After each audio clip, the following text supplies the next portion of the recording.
Good afternoon.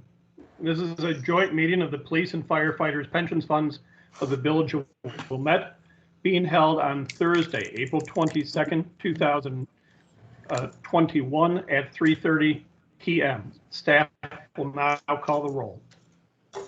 Fire will go first.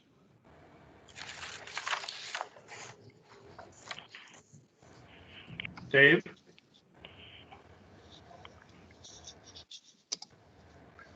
Jason?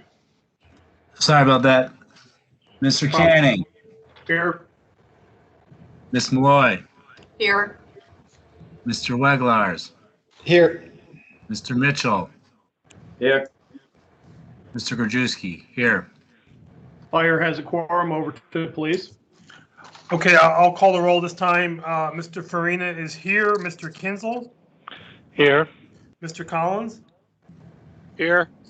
Mr. Paulson? Here. Mrs. Sokolnik?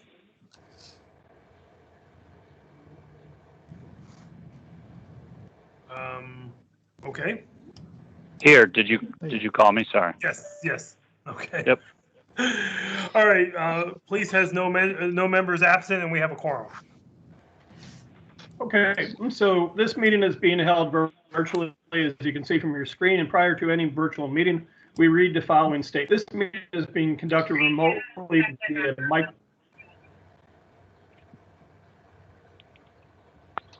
Microsoft. For those watching this video in the future, effective June 12th, 2020, Public Act 101640 enacted the Governmental Emergency Administration Act, which makes permanent changes to the Illinois Open Meetings Act. Under new section sub E of the Open Meetings Act, public bodies may now conduct remote public meetings by audio or video conference without order of the Illinois Department of Public Health has issued a disaster declaration related to public health concerns. This meeting is being broadcast live on our local cable access channel 6. It is also being transmitted on the internet on YouTube Live, and the URL for that is www.youtube.com/user/Village-of-Wilmette/live. If you'd like to participate in the meeting, you may use the Microsoft Teams app on any device for free. No sign-in is required. The link to join each meeting is posted on the website calendar at www.wilmette.com/calendar. This meeting will be archived on the village's website, as we do with our other televised public meetings. A remote meeting obviously requires a different mechanism for public participation, so to ensure that our residents, business owners, and other interested parties have the opportunity to participate in this meeting. We have solicited public comment prior to the start of the meeting via email. If you send an email to publiccomment@wilmette.com prior to the start of the meeting, our staff will read the email during the public comment portion of the agenda. If members of the public who are watching the broadcast would like to participate during our designated public comment periods, you may submit your comments through YouTube Live at the appropriate time, and a member of the village staff will read your comments to the two pension boards. All comments to the pension boards will be recorded in the meeting minutes, as we typically do with all public comment.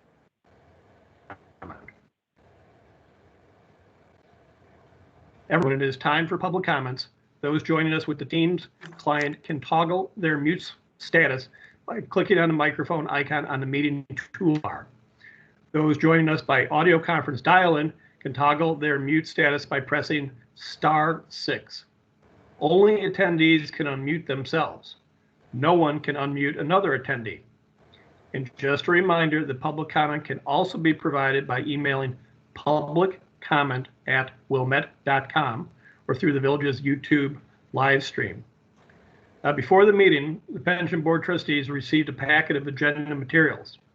These materials are also posted on wilmette.com so that residents and other interested parties can review the very same packet that we'll be discussing today. Thank you for your attendance. Thank you for listening to our preamble, and we'll now move on to the next item on the agenda, which is what we call public comment. Have we received any have we received any public comments so far? We have not received any public comments via email, nor have we received any public comments on YouTube Live. Okay. Is there anyone at the meeting today via phone, via YouTube Live, who would like to make a public comment? If so, would you make us aware of your presence?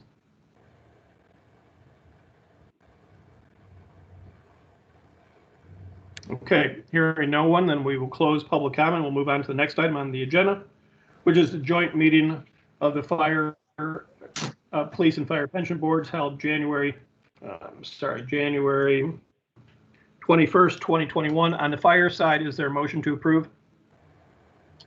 So moved. Is there a second? Second. Okay, it's been moved and seconded. Any comments, corrections, clarifications, modifications, or amendments? Hearing none, all in favor say aye. Aye.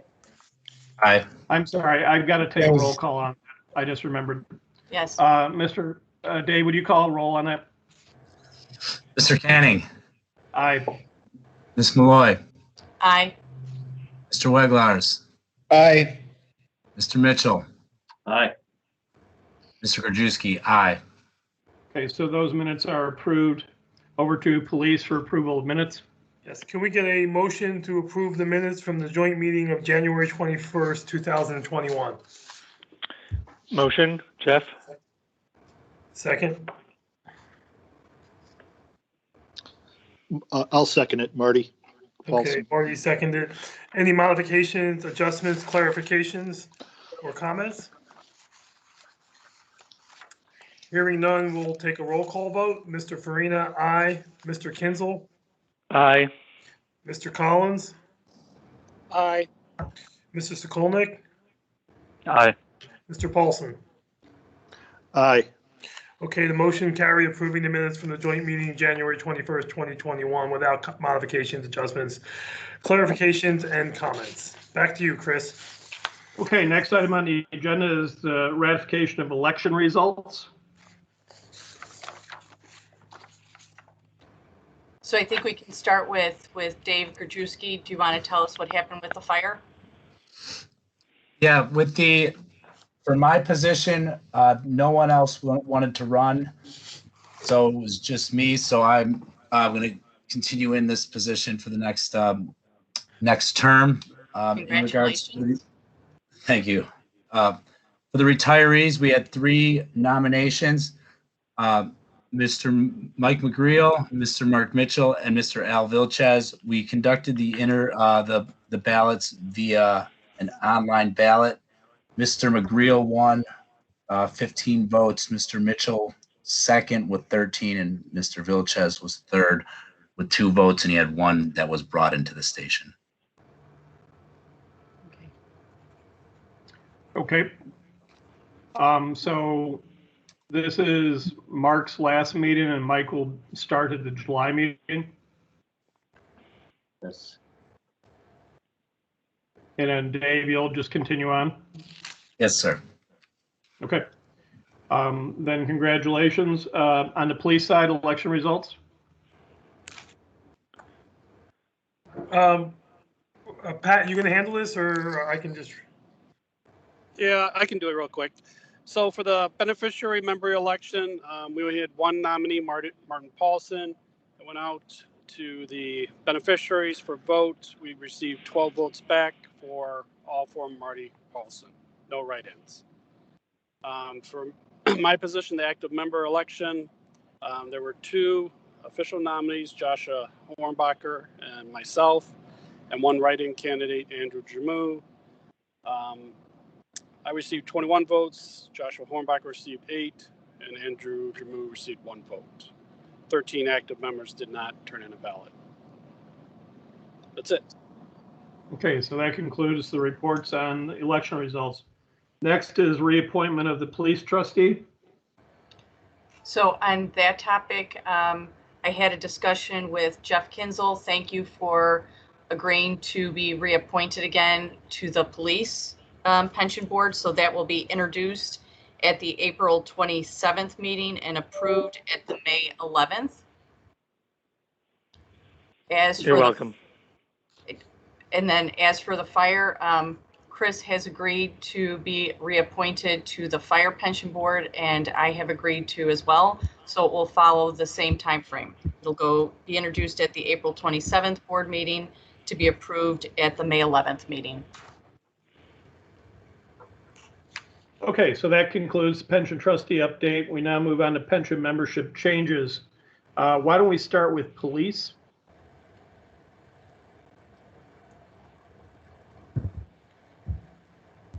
Okay, so let's see, there's no new pension members, no pensioners. We just have an annual increase for Lawrence Best. Do we need to approve that? Or is that, yes, we do. Yes.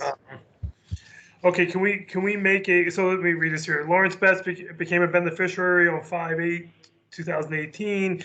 He attained the age of 55. It's calculated Mr. Betts has been retired for 31 months. Based on this, Mr. Betts was eligible for initial percentage increase under section 3-11-111.1 of 7.5%. His increase is $485.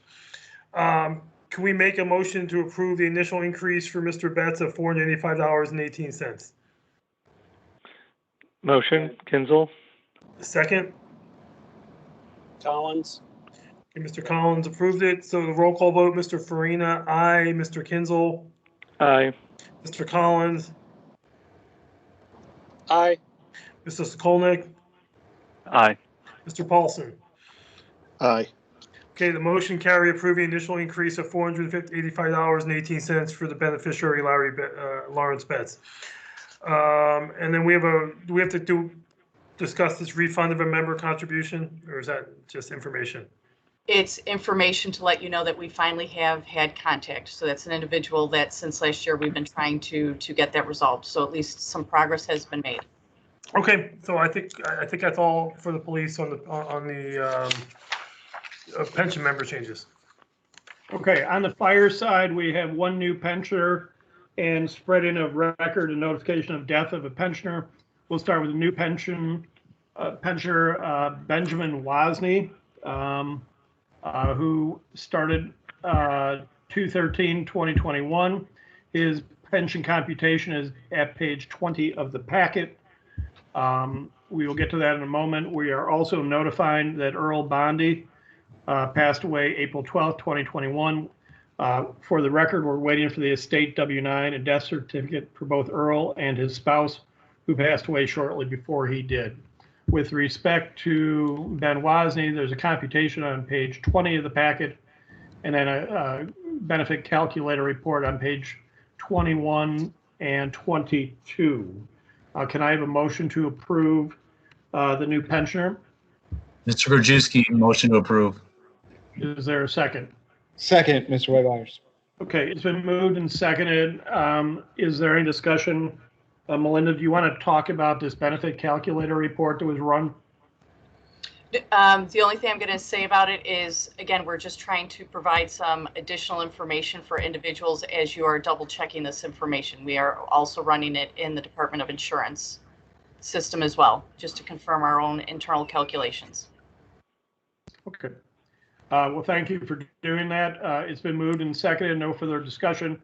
Please call a roll on the motion to approve. Manning. Aye. Ms. Malloy. Aye. Mr. Weglars. Aye. Mr. Mitchell. Aye. Mr. Grajewski, aye. Okay, and that concludes the pension membership changes. We now move on to financial data. The first one on the police side, page 23. Dave Farina, do you want to take that? Sure. Okay, let's see. The pension discussed and reviewed the disbursement of the first quarter of 2021 totaling $6,795. You can see on the page there what the disbursements for. Can we get a motion to approve those disbursements? Motion, Kinzel. Mr. Kinzel, for a second. I'll second it. Paulson? Okay, so can we get a roll call vote? Mr. Farina? Aye. Mr. Kinzel? Aye. Mr. Collins? Aye. Mrs. Sokolnik?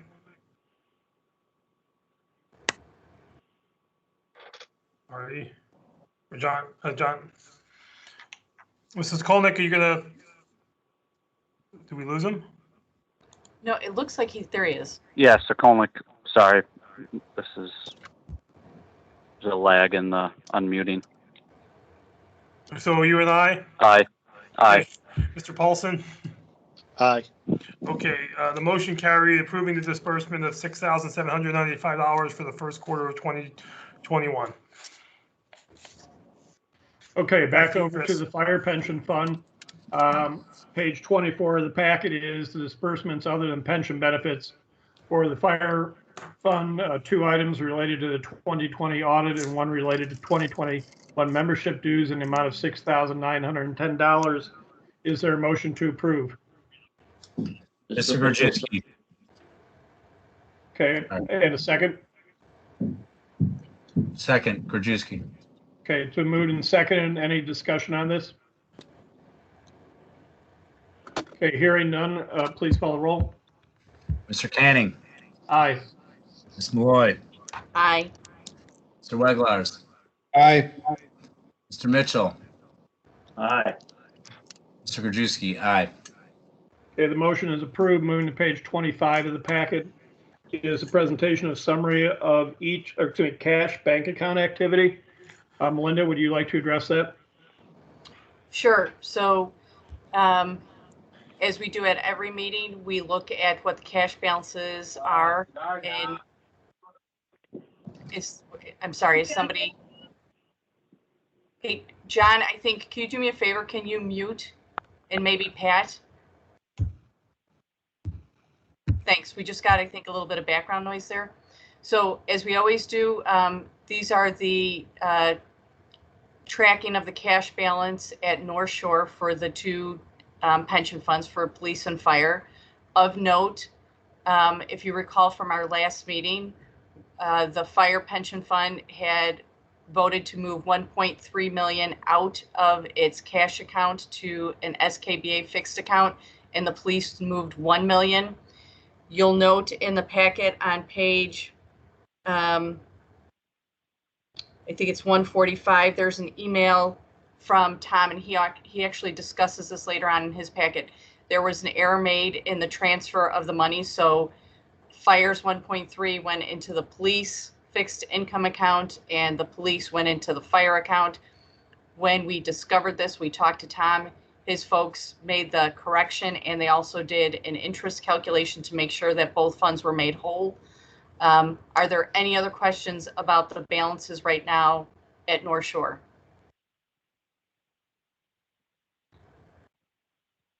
Okay, hearing none, please proceed. So we'll take that information and then we'll look at our cash over time. So this is a projection of what's going to happen over the course of the year. So again, you'll see the impact of the transfer out. You'll also see when we project some of the tax monies to come in later in the year. One of the things to note is that we have received a considerable amount of tax money between February and March. And that's in spite of the fact that the county has moved back the penalty date on the payment of taxes. So we know there is going to be a slight delay when we get some more of those funds coming in the door. But one of the things that I'd like you to look at is how the spending is going to occur over time, and that these look like higher cash balances than what we have historically kept in these accounts. And I thought it would be a good idea for us to maybe discuss this in terms of the consolidation that is supposed to happen before the end of the year, and whether or not we think it makes sense to keep a larger portion of cash right now as the consolidation and the transfer of our investment monies are going to occur. So does anyone have any comments on that they'd like to make?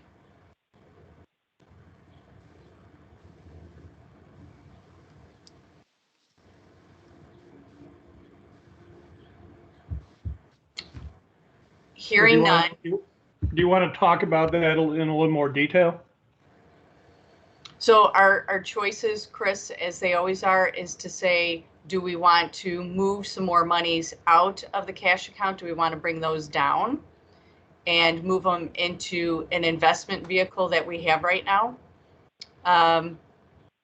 Realizing that as this consolidation occurs and those monies are being moved, I don't know all the mechanisms right now for how we will be able to access cash, how long it will take, how much notice we will need to give.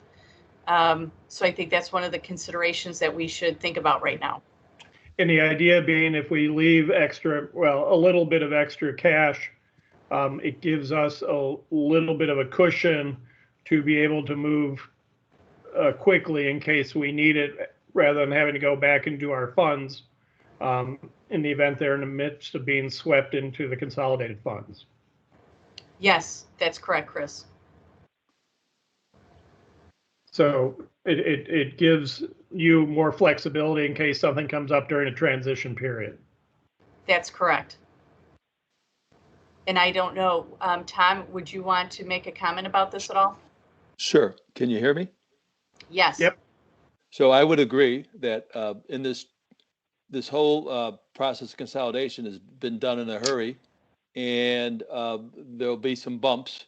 And if I was a trustee, I'd like to have cash available for 6 to 9 months, so that we don't have to go down to, let's say, foreign territory per se, where we're not sure who's in charge, and if there's a bump in the road, what would occur. So yeah, I would think having if well, I'd say I would go at 6 months, which is about 1.8 million or so, maybe 2 million, 2.4 million for what's your regular payout is 350 for the firefighters, Melinda? Looks like 3. So for fire, it looks to be, let's say we've projected the rest of the year that it would be 385,000 if we use that number. And for police, we're saying it's roughly about 300. I'm just going to round it up, about 340,000. Right. So yeah, I would agree. Keeping extra cash makes a lot of sense for protection of the unknown and timeliness, as Chris stated. Okay. Thanks, Tom. Do any of the other trustees have any comments or questions? Yeah, I have a question. This is Jason. When do we have a date of when that money is going to be transferred yet? So there's a lot of information in the packet, Jason, about fire. So fire is a lot further along in the process right now. Right. Starting, so they're looking to have this done, I think they're saying by October 1 or in that time. So they definitely want to have this accomplished before the end of the calendar year. Police, I think, has said that they want to be done by the end of this calendar year. I don't see that they are as far along the process as the fire. And Jason, to follow up on Melinda's comments, in talking to Carolyn about some of the presentations she's done, and you've seen one of her PowerPoints in the packet. Yes, the intent on the fire side is to start October 1st with a plan to end by 12/31. It is her understanding that they're going to go with the bigger funds first and leave the smallest funds till the end. So she expects, that we're, closer to the front than closer to the back. But, where we fall, that's unclear. But her gut was we're on the earlier side than the later side. Well, my only question really is like, is this something we need to do now, or can we wait and then move cash later, or would this be the best time to do that? So Tom, do you want to weigh in on that? So we meet in July. So, what would we do? We meet in July, so we could certainly use that time to assess, the cash positions. And so, I think it can be finalized at the next meeting, but it's, I don't think they're going to move before then. So, but it's. I'm looking at what you have here now, and I'm looking, going out, the you've got about 6 months of cash, and so if you it's moving a lot of money around now, I think is not necessary. I mean, to move money into fixed income, or you can't move it into equity, so it's you don't earn a lot at North Shore, but there's no negative return. In other words, the money market might pay 2 basis points, but it's not negative. It's so I think you're in a good position. At these levels here.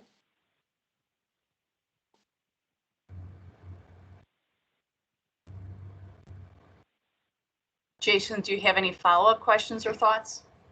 Well, no, because I think that makes sense to me. I mean, I'm thinking, well, do we want to wait and see where we're at in July? Because are we going to have to do any moves with the equity and the fixed income? Are we going to have to make any changes there before the consolidation?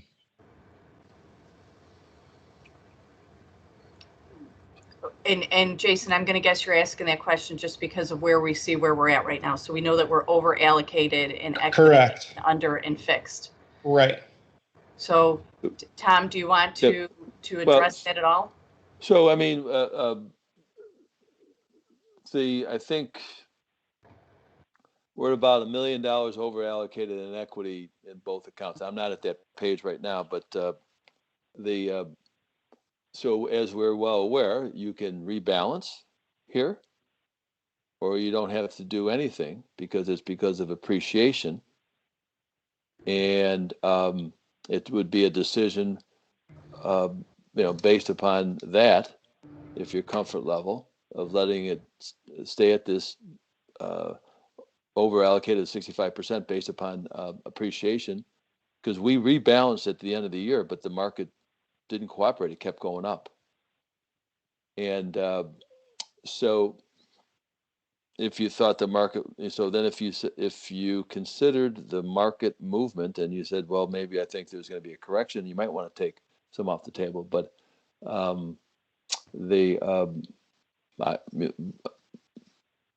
no, thank you. Okay.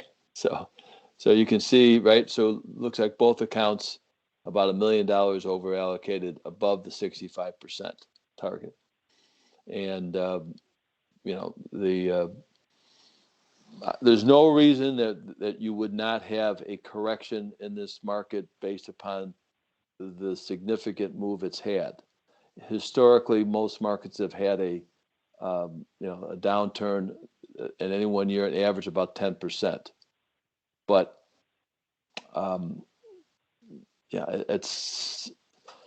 I think with all this uncertainty about the consolidation, I can't tell you to stay over allocated, but I don't think there's a reason to do anything here. I don't. I think the market's.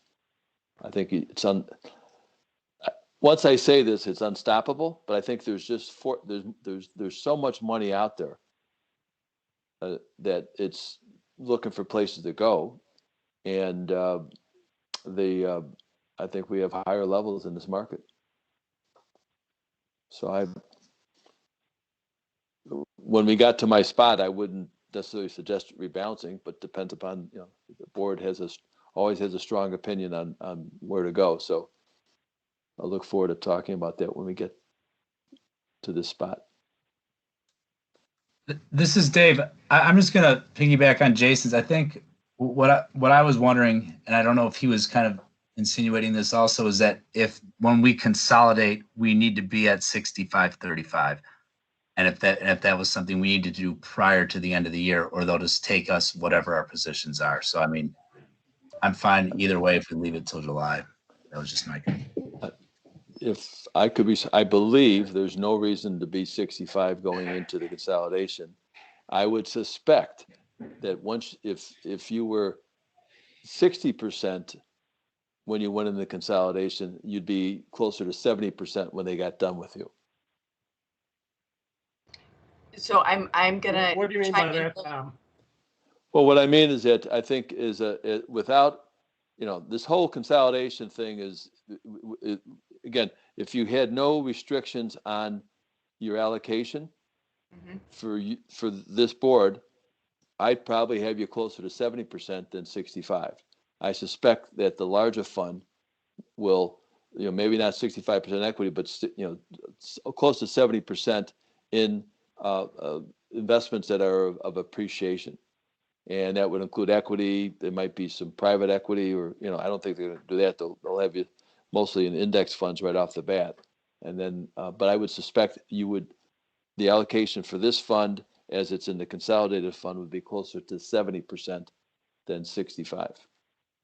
So two things, if you don't mind, Tom. So I'm going to piggyback off what you're saying. So I think one of the things that Tom is letting us know is that it's possible that the requirements that the consolidated fund in terms of their percentage allocation might be different than the percentages that we have to live underneath. I think that's one of the points that Tom was just making.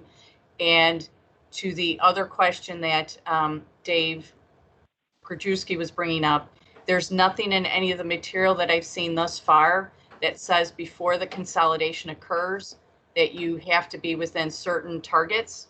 We know that these targets, we live with them, and we have to be at that point at the end of the calendar year.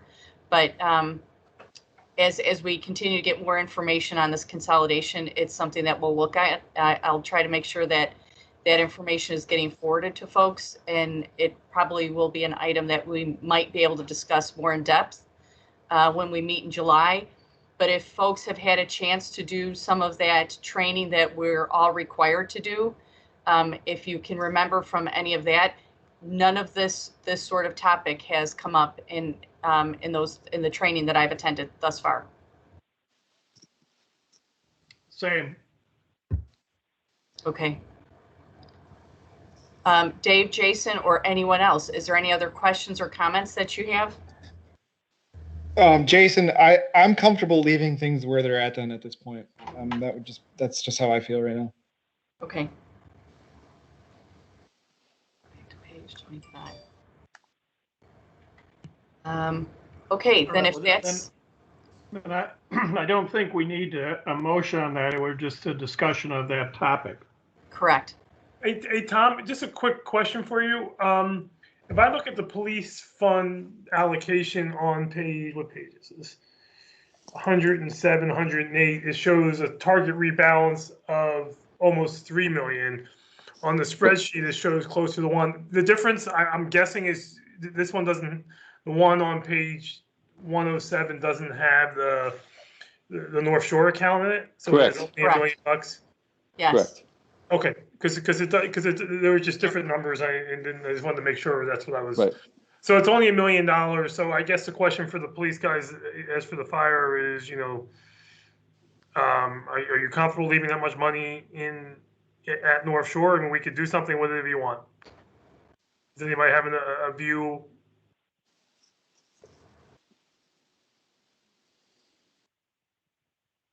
No one's speaking up, so I'm going to assume we're okay also leaving the money at North Shore.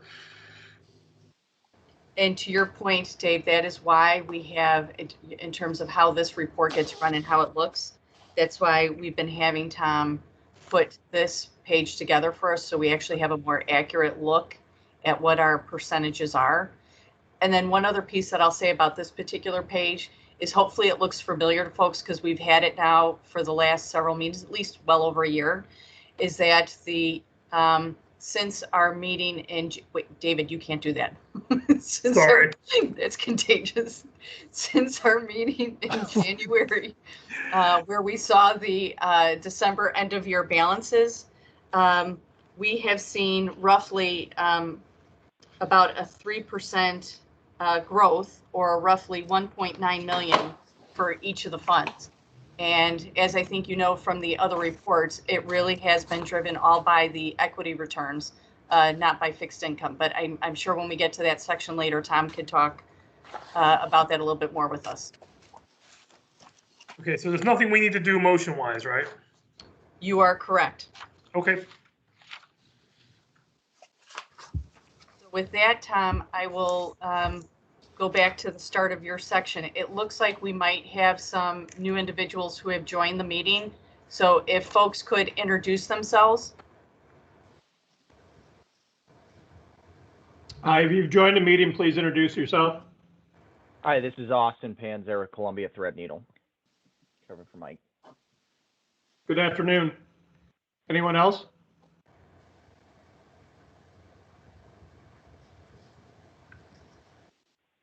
Okay, I thought there was somebody in the waiting room. Melinda, is everybody in from the waiting room? I have let everyone in who was asking to come in, and I thought there was another individual. Maybe they dropped off. Okay. As I'm looking.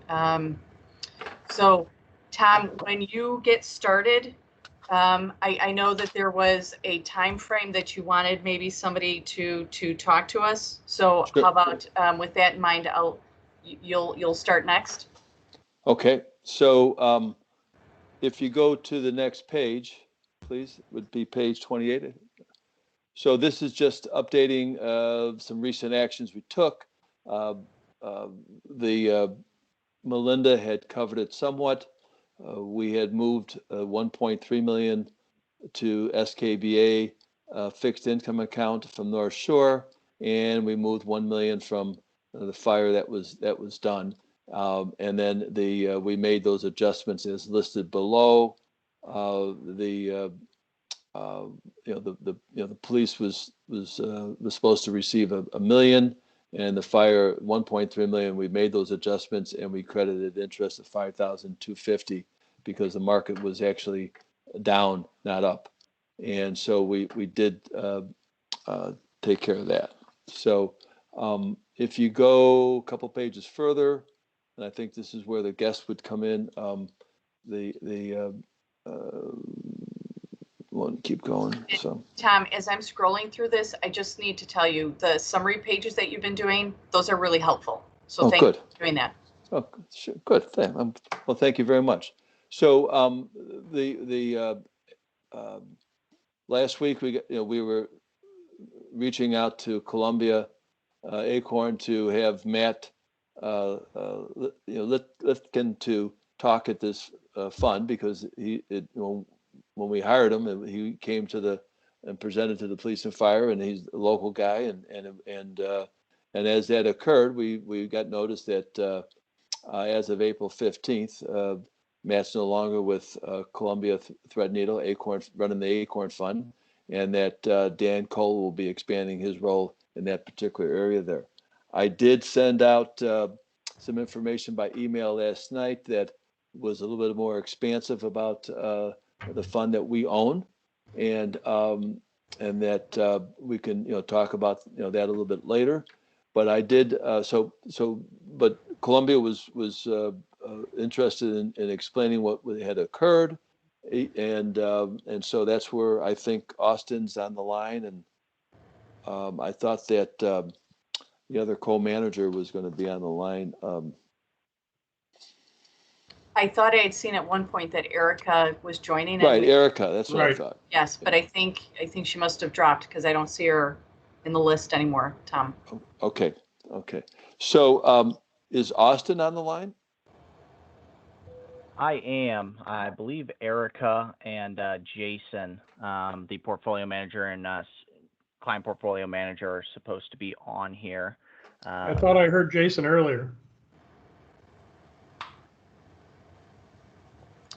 I don't see a Jason on our guest list right now in terms of somebody who's joined. Okay, so Austin, how do you want to proceed? Or Melinda, what? We can, so Austin, if you'd like, because I think when we had talked about a time before, we thought maybe it was going to be around a 4:15-ish time that we would get to this in the agenda. Tom, do you want to knock out a couple other items, and then if they join, then we'll come back to this? Does that make sense? That sounds like a good plan. Yeah, okay. Tom, if you could go over some of the Greystone materials on year-to-date information without going into the specific police and fire, and then once Columbia is back, we'll pause your report and get with them. Okay, so if we could jump to page 36 out of 228, I believe. Okay, so this is looking at the capital markets, looking at the returns for the first quarter 2021, but I want to have some fun. Let's look at the last 12 months. And the S&P 500 was up 56% for the last 12 months. The Dow Jones 53%, small cap Russell 2000 up 94%, mid cap stocks up 73%, and this was done certainly from almost the bottom of the market at the end of March last year to this big rebound, and that's I've talked to a lot of people about being involved in major declines of the market, but I've not really experienced something quite like this. And so it's taken on a life of its own. For the first quarter, S&P's up 6%, Dow Jones up 8.29, and small cap stocks up 12.7%. The all in all, big move there. So if you could go to the next page, please. And this is the international. I'm not going to spend a lot of time here. They were up as well,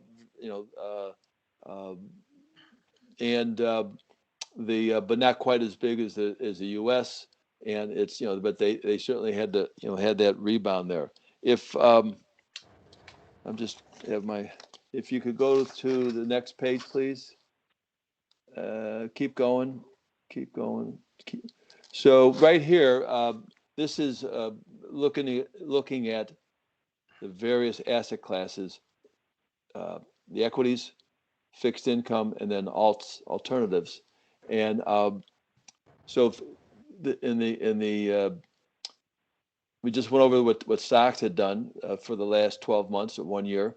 But looking at fixed income, the last 12 months, you had really kind of muted returns. And we'll talk about interest rates shortly, but investment grade fixed income, right under the global fixed income, was for the last year, was up 70 basis points, but year to date, so we're up 70 basis points for the last 12 months. Year to date, we're up 3.4%, or down 3.4%. Yeah. So, a year ago, January, the 10-year bond was at 1.9%. From the coronavirus, it went down to 50 basis points. That was a big move for the value of bonds which went up because interest rates went down. Subsequent to that, the interest rates on the 10-year bond went from 50 basis points to where it's at now, about 1.7, which caused this decline or pullback in the marketplace. And if you go to the next page, you can see a little bit further on that. And this is the bond returns. We're more associated with the fourth from the bottom, the Bloomberg's Barclay Intermediate Gov Credit, which was down 1.89 for the quarter and up 2% for the last 12 months. But if you look at the long government, third from the bottom, was down 10% for the quarter. So the bond market was not the place to be. If we could jump to page 57, and as we're jumping, any questions on this?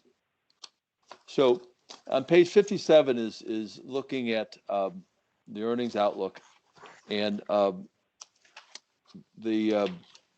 if you go on the right side, this is looking at our base case for the market, and also looking at the what we have for a bullish case.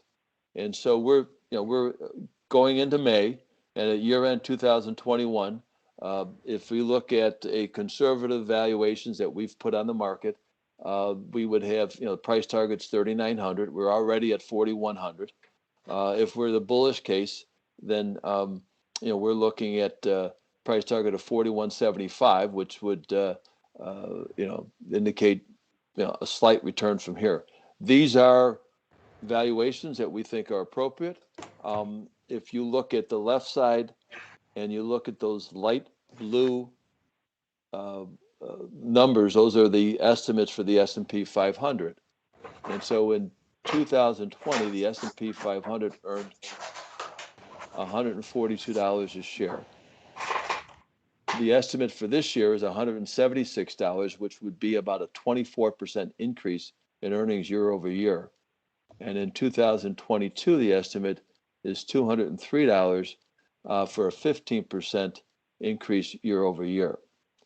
The valuations for the upside in the market, they have that we show here are conservative. It says the market's fully valued, but that doesn't mean it can't continue to be more fully valued. And if you look at, if interest rates stay at these particular levels here, where say the 10-year bond sticks around 2%, there's more likelihood that we're closer to 5,000 at the end of 2022 than at lower levels here.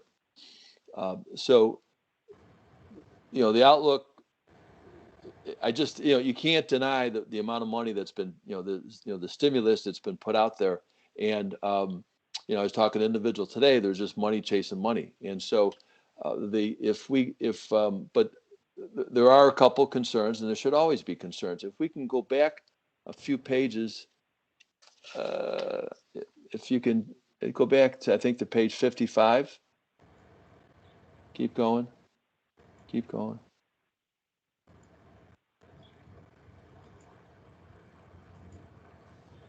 Okay, so now go forward, please. Yep.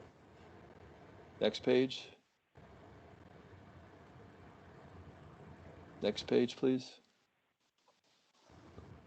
One more page. Okay.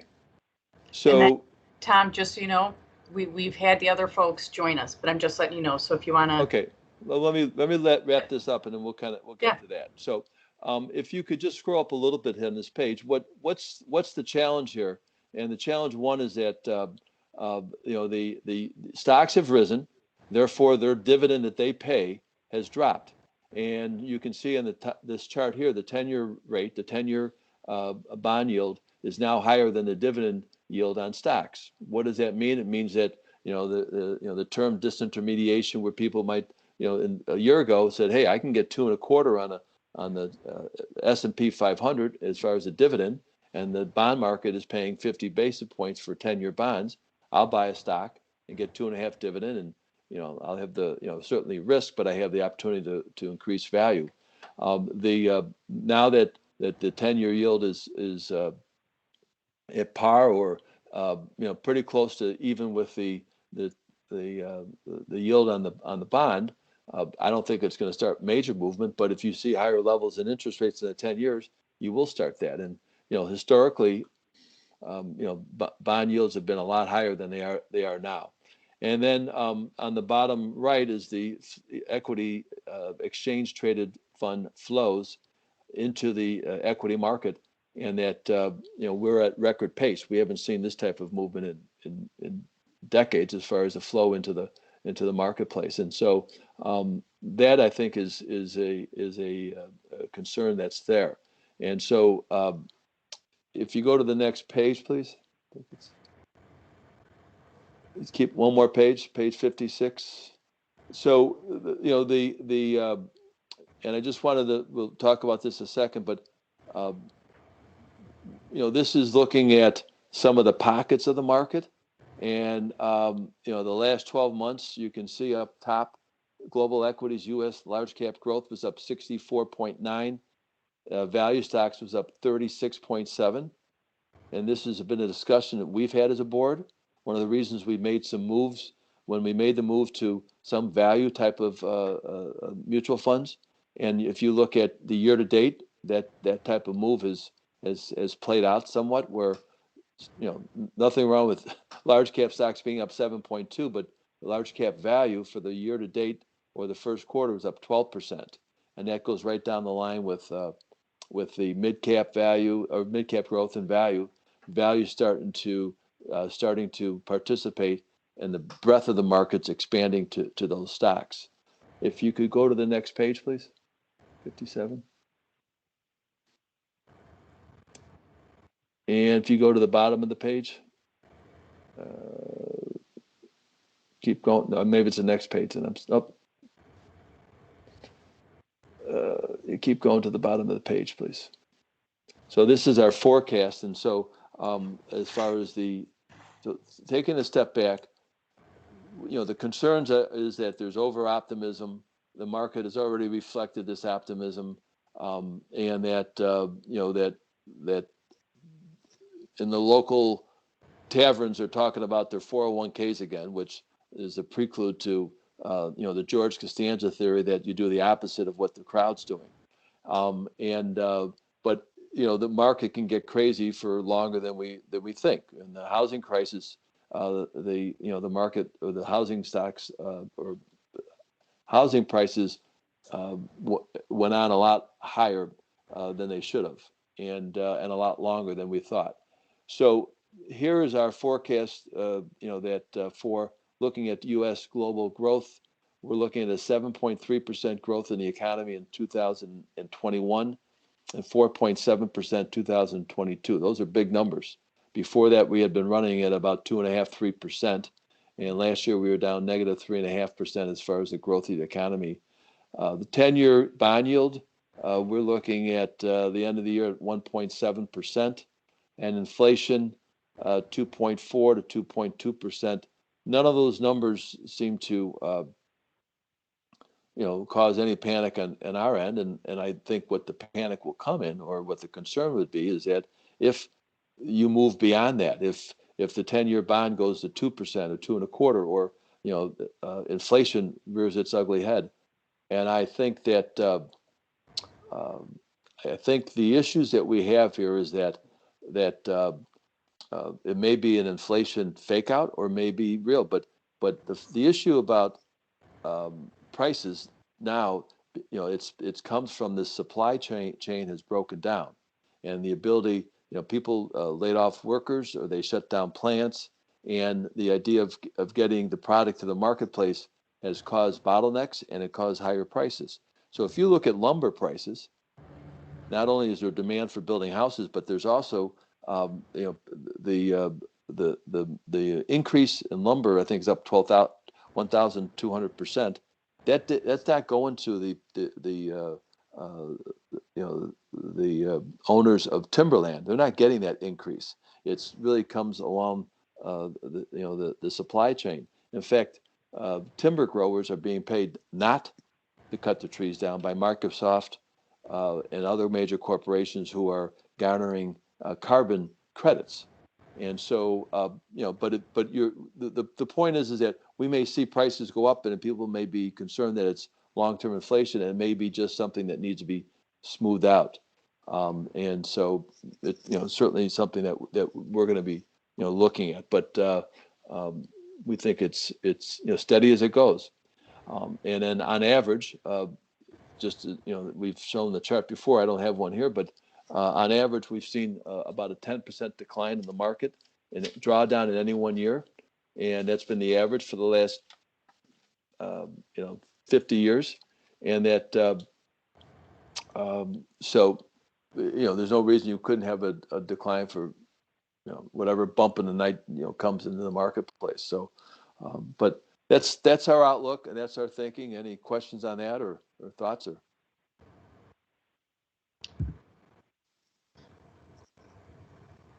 Why don't we pause that? Tom, do you want to introduce who's here from Columbia? Okay, I will if I know who's here, but I definitely. I think everybody Jason, Erica, you're here, right? Yeah. Hey, Chris, it's Jason Martone. Erica, are you on? I am on. Okay. Good afternoon, everyone. Good afternoon. Okay, the floor is yours. Thank you for joining us. Yeah, you bet. I guess you looks like you have up the bulletin there. So, maybe Erica, I'll let you kind of talk about the recently announced changes. I know you've met Erica before. She's been a co-manager on the fund. As part of this, she is elevated to the director of domestic research at Wanger. But there's some other changes around that, and I'll have her give you a little context, and then we can kind of go into a more standard portfolio review. Great, thanks for having me. So, as you saw, there were some changes at the funds, the strategies. Matt Litfin is no longer at the firm. That was part of a broader reorganization that helps to align some resources at the CTI level. I think CTI level, what's that? Oh, I'm sorry, Columbia Threadneedle, kind of the parent okay. company right above us. Essentially Matt's former boss used to have 20 direct reports, and now this makes it so that she only has 4. That's kind of the standard answer. I'd say if you kind of pull back the onion a little bit, as you know, the Acorn Fund was up 30% last year, but that is a nice absolute return, but lagged the benchmark, which was up a little over 40%. We can talk through performance there because I think you wanted to do that. So that is a fact. And then at the same time, there has been a desire on the part of Columbia Threadneedle to have Columbia Wenger more integrated and collaborate more with the central research analysts there. And I'd say there are probably some differences of opinion and philosophy around that between Matt and his bosses. So he is no longer at the firm. I've taken over his director of research responsibilities. And then Dan Cole is coming over. He has had very successful performance at the Columbia Small Cap Growth Fund. And so we're essentially going to merge teams and really be a great small mid powerhouse in the Chicago office. Dan Cole is moving to Chicago. I'm sad to see Matt go personally, but I am excited to work with Dan. Matt left us in great shape. We've got a great structure, great process, great team. Dan has some other areas of expertise that he's going to bring to us, some more more developed strategy framework. You could say a more structured valuation process that will allow us to communicate valuation across the team. And then we will be able to tap into Columbia Threadneedle's resources to a greater degree. And Dan knows how to help us do that in the most efficient way for small and mid cap focused funds, because a decent amount of the central research is large cap focused, but that can still be helpful to us as well. It gives you a lot of good competitive data, macro data. So I'll stop there and see if there are any questions about that. Yeah. Any questions? Dave? I was just going to ask, so help me out. So you guys are centralizing research then? No, not at all. Okay, because that's maybe I misunderstood what you said. It sounded like Threadneedle was, because I know Columbia Threadneedle is an enormous fund group. So can you help me understand what exactly what research changes you're making? Yes. So essentially we are keeping all of the resources that we currently have, plus we have one open job rec to add a healthcare analyst. We're going to merge what we have with Dan, and he's got a co-PM, Wayne Collette, and then another analyst in Portland. We're in the process of kind of formalizing coverage and process now. This is pretty new. It happened about a week ago, but essentially we're Matt built a great framework and process in terms of kind of the structure and how to align coverage and make things clear. We're going to keep a lot of that and then essentially plug in Dan and his 2 colleagues, all work together, and at the same time, just collaborate more with central research in that we can actually have their analysts on calls with us. We can tap them like we would the sell side. Some of them are helpful, some of them are not. And what's great is that Dan knows which ones are good and which ones aren't because he's worked with them for so long. And at the same time, like we're actually kind of building in more collaboration into the model, including with the Wanger International team, who we sit in Chicago with, well, when we're in the office, and even developing these like kind of cross-functional, brain trust teams, committees to discuss special topics that span individual sectors, span countries, even clean energy or cryptocurrency, video game trends. And so we're just going to try to do more collaboration across teams and use central research without diluting the fact that analysts do need time to work. So I mean, these committees would be like maybe a quarterly thing, but then would just open the door for kind of other insight sharing that could happen organically. But we're really going to be our same old self-contained team, but just with some more resources, essentially. So before, who would make the decisions whether to buy or sell a stock? So, I mean, that will be very similar. So on Acorn, prior to this, after Rich's departure, it was Matt and I. Now for Acorn, it will be me. I'm the constant, plus Dan, plus the new lead PM, plus John Emerson, who's been with Wanger for about 18 years now. I've worked closely with him as a co-PM with him on our mid-cap growth fund for 3 years. So we're bringing him onto Acorn now, as well as Dan. Okay, so I mean, just to try to drill down a little bit, we were talking earlier. Who decides whether you should sell Plug Power or not? So the three of us. It's a collaborative. I mean, we all have to agree. So John, Dan, and I. What if only two agree? We talk it out, and I've done this long enough with 3-person teams that we're Midwesterners. We're all very nice. Actually, Dan originally is from North Carolina, but seems kind of close. We're all very nice. We work it out. And usually the person who has the deepest insight on that company, right, whether they've spent the most time on it or met with them more, usually that person wins out in these types of discussions. It also does depend a lot on what the analyst is saying, and if this is a kind of a PM-led decision, or whether it is something that comes up as a recommendation from the analyst. I mean, at the end of the day, the PMs are the ones who put in the trades, but we kind of talk it out and work it out. Was that how it was done before with you, Matt, and Richard? Yes, exactly. Mm-hmm. Okay.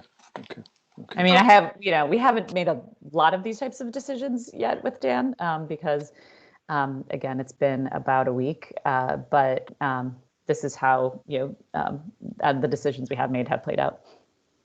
Okay. This seems pretty quick. Yes, I agree. Okay. Okay. Yeah, we're moving. We're moving. It was kind of sudden news for me, but we're working very quickly to just cement all of these pieces that the pieces are obvious that we want to put into place, but we're working to solidify them as quickly as we can. Okay. And Erica, I mean, when I look at Dan's responsibility, I mean, I guess Matt had a similar responsibility, but I mean, I don't know the size of your funds, but I know the Acorn fund's quite large. I'm sure you're I mean, that's a lot of stocks to be, for especially. So you're on 2 funds, Dan's on 3 funds, John's on 1, 2, 3, 4 funds. That's a lot of fund dollar, however you want to look at it, to be responsible for. I mean, as owner of one of your funds, I'm not sure that, looks like you guys are spread. Yeah, you're spread pretty thin. I know you have a big analyst pool, and I know you guys are talented, but it does seem like a lot. Yeah, it is really somewhat similar to the structure that we had before. I actually am on 4 funds now as well. The nice thing is that we've got we've got direct swim lanes for all of the funds, and we have to make sure that like they're differentiated products. But there is some overlap with them, and there is a nice life cycle, or it's not a cycle as much as a progression that stocks make when they work, right? What you want them to do is, you want to buy them when they're small and then graduate them up through SMID and into mid. So, frankly, by the time, with our mid cap fund, I mean, for me personally, it's like kind of almost the easiest to manage, because by the time you get to that point, you've got, management teams that that are really good. And you've got, kind of companies that you've known for a while. It's definitely kind of more labor intensive on the kind of small and mid side when you get names that are earlier in their life cycles, a little bit more volatile. But it is a lot. But we do have a great analyst team, and as the person who's kind of working out, adjusted coverage now, as we're essentially bringing in 2 new analysts. Everyone is like, all of the analysts essentially want more, want more coverage, more hunting ground, and in some cases are disappointed that they don't have a wider universe. And I think that's great, right? We've got analysts who have the capacity to go really, really deep in areas and have that expertise, and then feed that up to PMs who, are experienced, who kind of know which questions to ask, and can play devil's advocate, and just kind of help the analysts as they make their decisions. But I think there's a nice team approach so that it doesn't feel quite as overwhelming as it might look. Okay. Hi, this is Jeff Kinzel. Erica, could you address the underperformance over the last year? And I think since we've been in the fund more like almost 2 years, significant underperformance relative to the benchmark. And can you address why and how this new team and somewhat new strategy is going to right the ship? Yeah. So, over the last 5 years through 2020, the fund was up 16% versus 20% for the benchmark. On the one, including, we were up 30% last year. The fund was up 40. On the one hand, we probably told you when we came out of the gate that we do well in kind of nice moderate up markets. Markets that are up 15% plus are a little harder for us to keep up. That's not really an excuse, right? We really just need to outperform in every market, but it wasn't we weren't positioned well. And I think, if you're just thinking about last year, because it's kind of similar to the year before that, there are a couple of things that have bubbled up with us. So we only owned, I think, roughly 25% non-earners, so companies that don't make money. That was over 40% in our benchmark. Those stocks dramatically outperformed the kind of the good quality growth companies that have earnings and decent valuations that are, have historically been our cup of tea.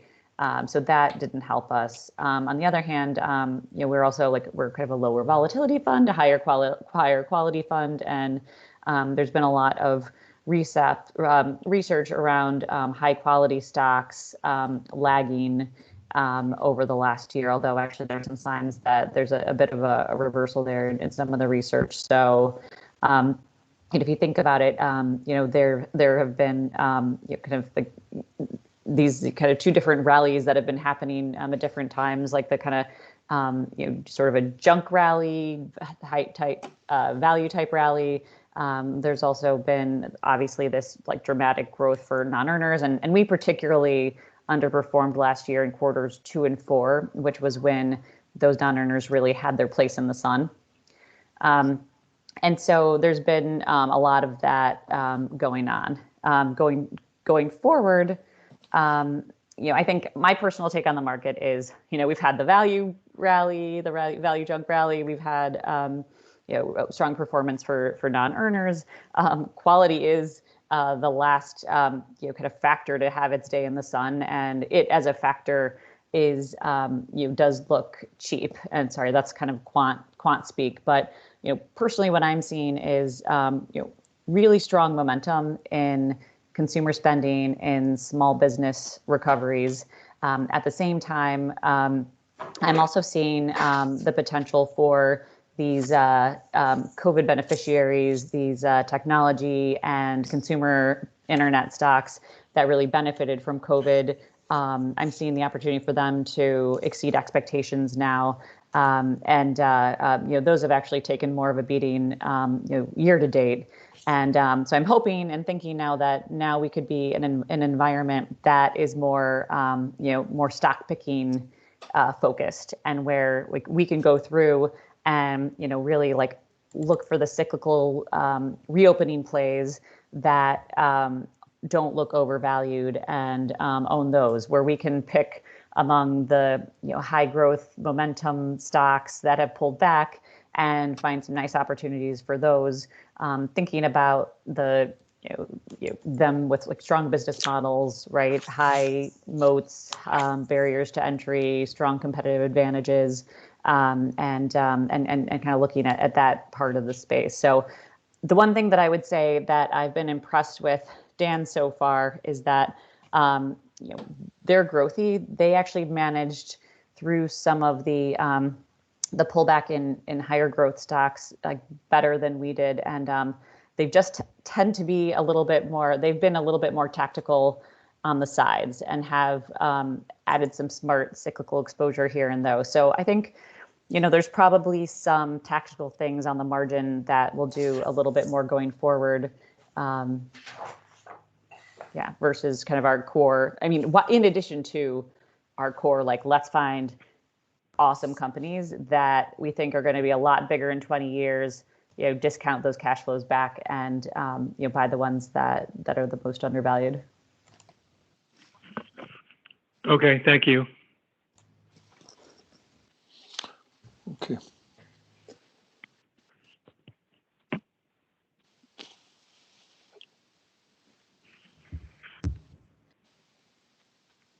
Did you want to keep talking about the funds, or does anyone else have any questions at this time?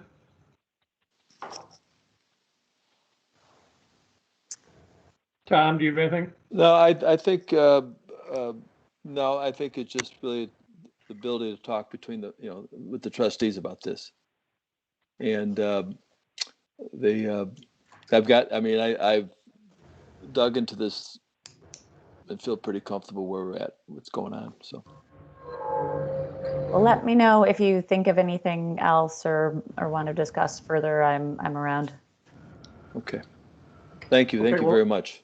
Thank you very much for your time. We appreciate you giving us these insights. Have a good rest of the week. Thank you. Thank you both. Bye-bye. Okay, Tom, do you want to complete the Greystone presentation? Sure.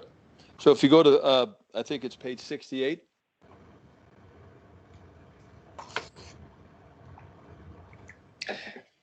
Hey guys, I gotta step out. I have to go pick up my kids, so I'm gonna have to end this meeting here for. So that's Jason Weglars? Yes. Gotcha. Okay, so Fire will still have a quorum. Jason Weglars is leaving. Yeah, sorry about that. No problem. Okay. All right, we'll see you guys. Thanks, Jason. Bye, Jason. So this is looking at the fire fund. Police, I think, is on page 107, but I think you have it in a separate email. So I'm just going to work off the police or fire here. And so we've gone through the asset allocation. We see that including the North Shore, you're about $1 million over allocated to equity. Here it shows 70%, and from it's the board's decision, but we're comfortable standing pat with what you have. And there's normally you look to be 65% in and around your end of the year, and we attempted to do that, and we did do it, and then the market continued to go up. So I think that So I guess trying to get a consensus here if we think that we need to rebalance the portfolio or we want to keep it as is for the stocks, bonds, and cash. I mean, Dave or Mark, you want to start the discussion? I like where we are right now.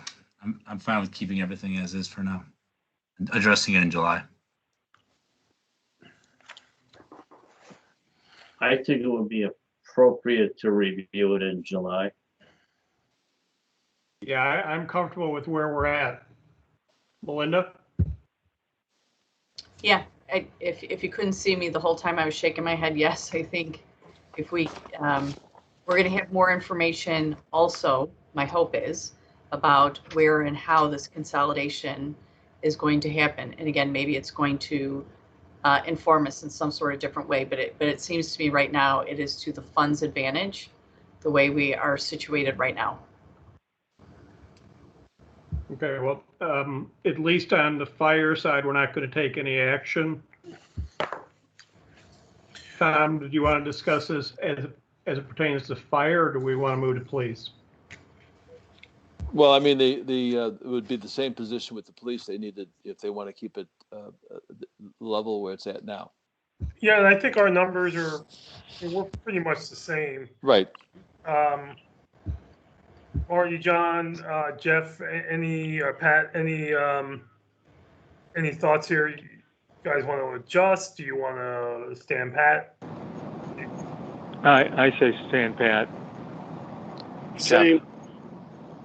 Yeah, I agree. Collins. I agree, Marty Paulson. Okay. John agrees as well. John agrees. So yeah, I think we're fine. Yeah.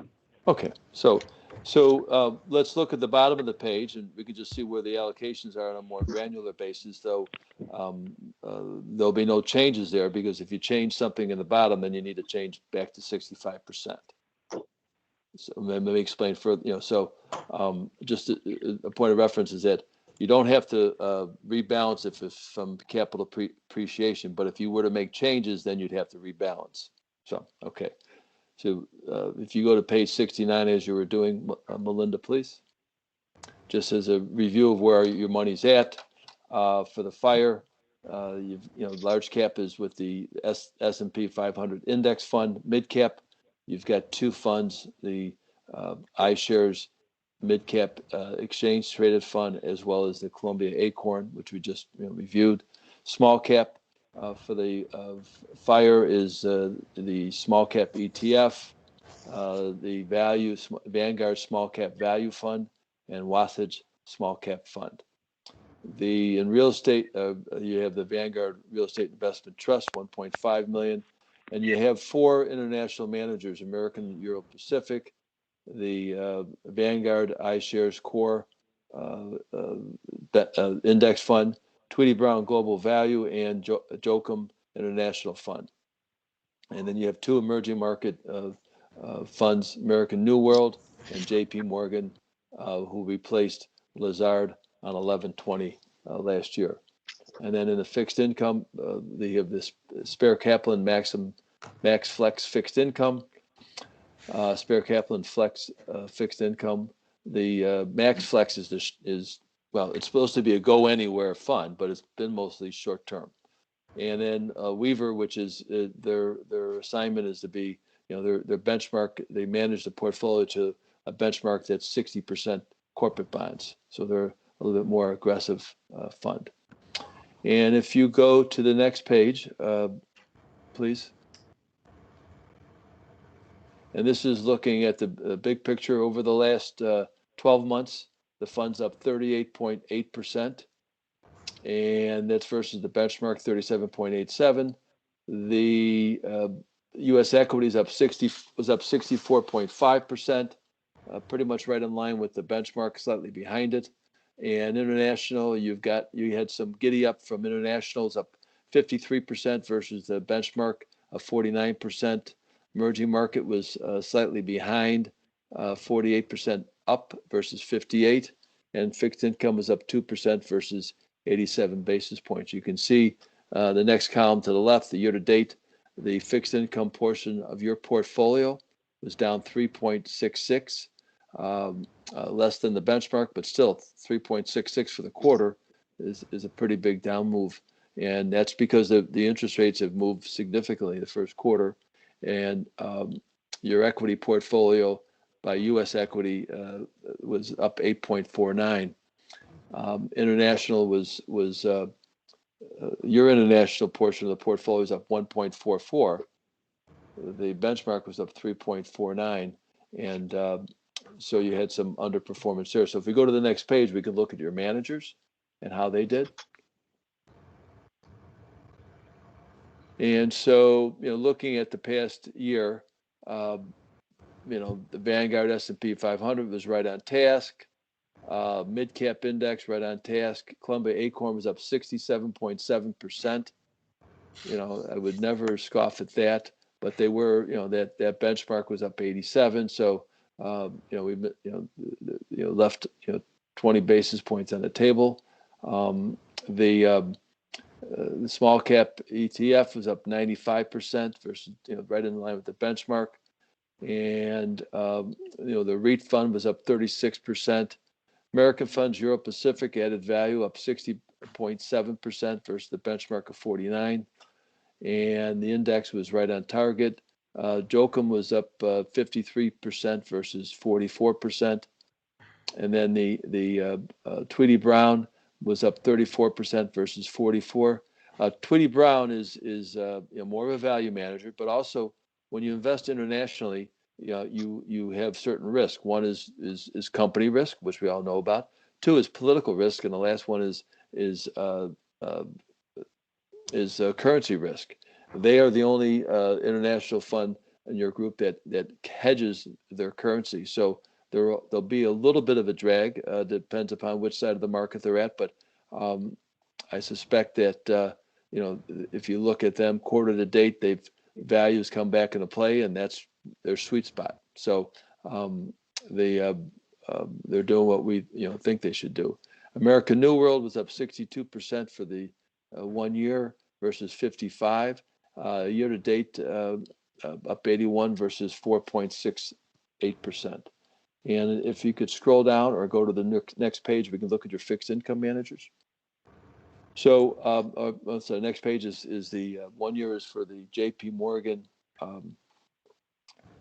emerging market. Looking at on a year to date basis, first quarter down 2.27 versus 2.22.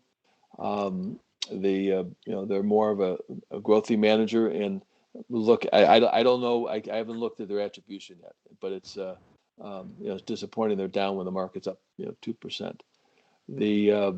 And so in your fixed income area, really the spare Kaplan Flex account is is managed to the government credit. That was up 1% versus 87 basis points. And in Weaver, which is more the go guy of your portfolio, up 3.63%, and though it's behind the benchmark of 4.56. Again, they're into more corporate bonds, and whereas Spare Kaplan was a little bit longer maturity. I'm sorry, a little bit shorter maturity, and mostly in government agency bonds. Any questions on that? Okay. So if you could go a few pages further, we'll just look at, I think it would be page maybe 8, or no, I'm sorry, page 75. Keep going, please. Keep going, please. Keep going, please. Next page, please. Okay, so this was inferred a little bit earlier from Melinda. And if you look at the year to date for the fund, and let me see, can you scroll up a little bit? I think we skipped. If you can go back to page 79. You scared me. Okay. So the fund began the year with 53.3 million, net contributions of 1.2 million. And you had earnings from income from dividends and interest of 115,000. That's right in that. You know, and then you had realized unrealized gains and losses of 1.5 million. So you had an ending. You know, you earned about $1.6 million for the, you know, for the first quarter. That's net of deposits. That doesn't, you know, include deposits for that. The and then looking at since inception, on the, you know, same column, but to the, I'm sorry, it's middle of the page to the right there. The beginning balance for the portfolio was 20,281,000. You've paid out net between contributions and withdrawals 9.4 million, 789,000 in expenses. This is since 2003. And you've had dividends and interest accumulated in the account of 17.9 million, and realized unrealized gains and losses of 28.3 million, or earnings of approximately $46,297,000. Substantial amount of return. And the fund is since inception, you're running at a 7.26% return. The last 5 years, 9.59. So, you know, kudos to the board for the decisions they've made as far as allocations and staying with the market, but also you know, reinvesting at lower levels when the market's dropped. That concludes my report for the performance of the fund. You know, any questions on that, and maybe we can talk about Columbia Acorn. Yeah, that's what I would like to do, Tom. Are there any questions about the overall performance? If not, let's circle back and talk about Acorn. Okay, so my thinking was I did send out a separate package last night that, you know, went through. You know, well, we were caught surprised, and as well as Morningstar, and Erica even seemed surprised, didn't she? You know, she was struggling to answer questions. Yeah. So well, yeah. Well, I mean, I didn't want to be dismissive, but when you talk about collaboration, you begin to sound like Ryan Pace and Matt Nagy, and that's not a real good place to start. Right. I mean, without going into a long dissertation, you know, when we hired Columbia Acorn, we hired because of Matt Lifkin.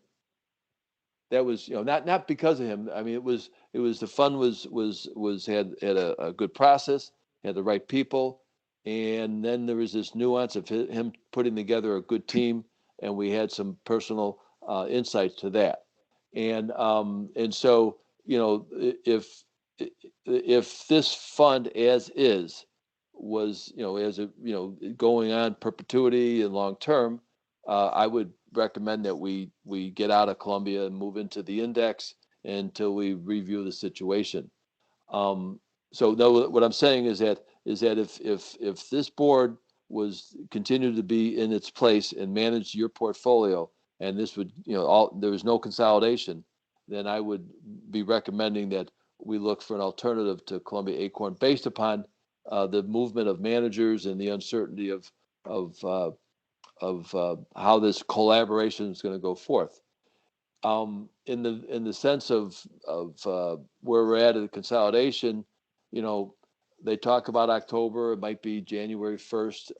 You know, and you know, nothing goes smoothly. None of the people involved in this consolidation have ever done this before.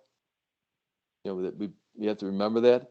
So could be bumps, but the point is that at some point over the next 12 months, they'll be absorbing all these funds, and so in that case, I generally, you know, there are not going to be any major changes with your investment in Columbia. In other words, it's a portfolio inside till year end. So you know, you could just hold it as well. I mean, it's not like it's flying out the window to, you know, with no one watching. Jeff, what did you think of her answer to your question about their performance over the last 2 years? I would say that it was a little bit short on detail, but it is true that she raises some good points. High quality growth was weak, and I know I've seen plenty of studies that show companies that didn't earn any money were by far the best performers. So it was a challenging environment for them, and I'd kind of want to get into a little bit more detail about seeing what kind of companies they're actually investing in, just drilling into the portfolio. And also, my question would be, Dan Cole, how good is his track record? How much overlap is there between, what he's been doing and what he's going to do now? Because, he might own a lot of larger small caps that he can leverage in the mid cap. Well, I don't remember. Is this a large cap or a mid cap fund? Mid cap. This is a mid cap fund, and So I think Jeff and Chris, I don't think, in other words, the portfolio which they have right now, their top holdings, it's each, the top 20 holdings equate to about 1.5% of the portfolio. So they do, spread out. They have 105 different stocks, and so each probably about a 1%, position, and so the Dan Cole and that small cap has done well. But haven't had much time to go dig into the weeds on this, and so I'm inclined to to hold off making any decisions just based upon the fact that I think that this management turnstile is not comforting, but I don't think it's not like there's nobody at the helm. It's not there's it's a quality organization. They've got quality people that so we can. And I would take I would take the whole presentation with a grain of salt. If they were on our July agenda and all this happened in April, I think they would be more buttoned up. Right. So right. Yeah, Erica being caught a little bit by surprise. Right. Give her credit for doing the best she can. Dave Farina, the organization on a macro level. What do you think? Yeah, I think Matt's a very talented guy. I also know his style. He is a quality growth guy. Clearly they underperformed.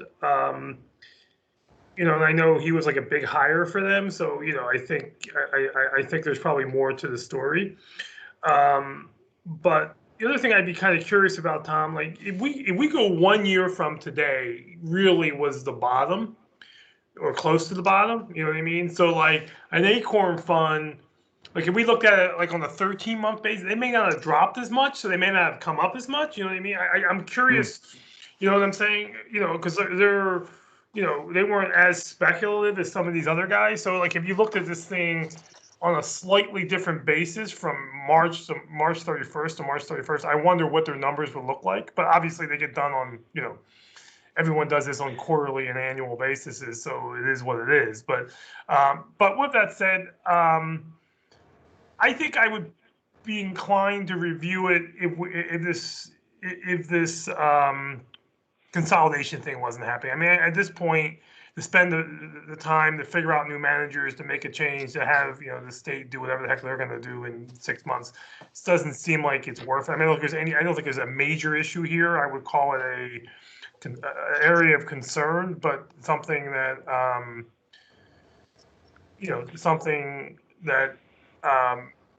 not so concerned that I want to make a change for what will end up being, by the time we get this done, less than 6 months. I'd be inclined to agree, but I would say if Erica's gone by the July meeting, then that would give me pause about moving stuff out of Acorn and parking it in an index fund if we can. I would agree with that.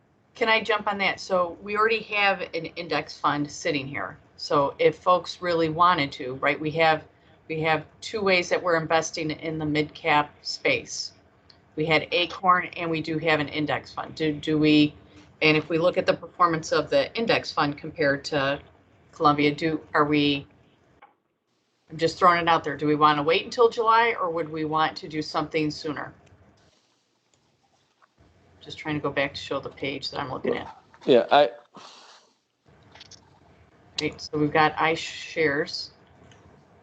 Let me see where we look no, at you, there. you just go, Here's where I going. was going to look at. No, but go, yeah, right there. Okay. Okay.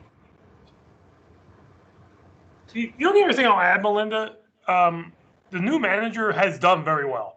I Yeah. mean, I think one of the reasons they did this shakeup is if you look at his performance in the other fund. Now, my understanding is he's more aggressive than Matt was. But his performance has been very good. Now, again, he's probably, I'm just speculating, but obviously buying more of the stocks that were, you know, you could make an argument maybe go to an underperformance, but he's done very, very well. His performance is off the charts. Right. Okay. And she said he was more tactical. So, I mean, we don't want massive turnover, but maybe he's a little bit more agile. And my only other comment would be that, yes, they over 5 years they underperformed significantly versus their benchmark, but it all really was concentrated in a 12-month period. Okay. All right, any other discussion on Columbia this time? I don't think there's any action needs to be taken unless there's a motion to move monies at this time from Columbia to. Chris, before you go on, fund. Chris, I mean, I heard Jeff and I weigh in.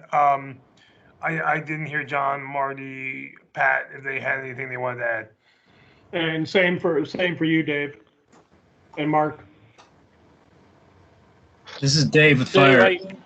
Oh, sorry. Go ahead. Go ahead, Dave.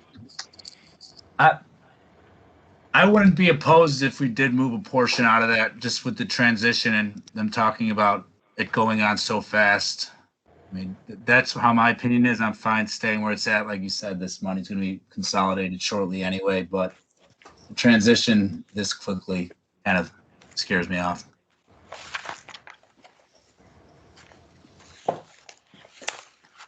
Hey, Dave, let me just comment on that. And I think this is all, I agree that I spoke to, we have 40 analysts that cover the various mutual funds and investment managers. And when I spoke to our guy, Jeff Ricky, he was surprised. And, but it was quick and it was, again, Erica, I think was caught off guard with that. So yeah, I have to agree that, that it was done quickly, though. Sometimes they don't show their cards as much as, I mean, they whoever the powers that be does have a plan and I think that I think there's qualified people. I mean, you can move again. I mean, if you moved it to the fund, no one would say that to an index fund that you're doing something.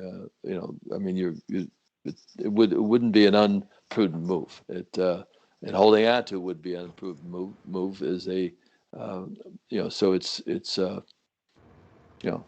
but I think I think that the key is that the fellow coming in, Dan Cole, is an accomplished investor. And, so you're not going to be in weak hands. So not to belabor this item, but Tom, you know what didn't happen? Jason and Austin, who were they in regards to this? Because they didn't really say anything. They're relationship managers. They're not, they're not really They're on not the fund. speakers. Right. Okay. Right. Okay. No, I think we've probably heard from one of the 2 or 3 best people we could have heard from. Mm-hmm. Okay. Right. Pat, I think you were going to try and say something at one point. No, I agree with what Dave said. It's just keep it there. until July. Maybe in July, if something happens, then we look at it. Okay. Okay.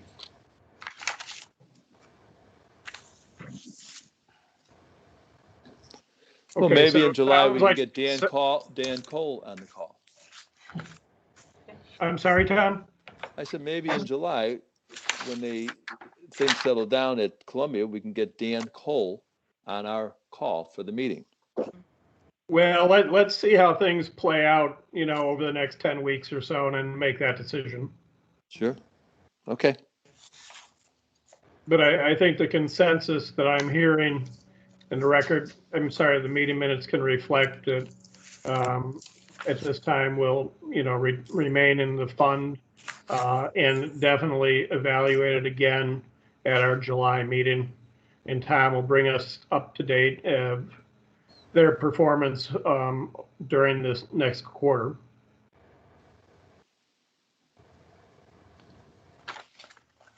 All right, Tom, anything else on your report?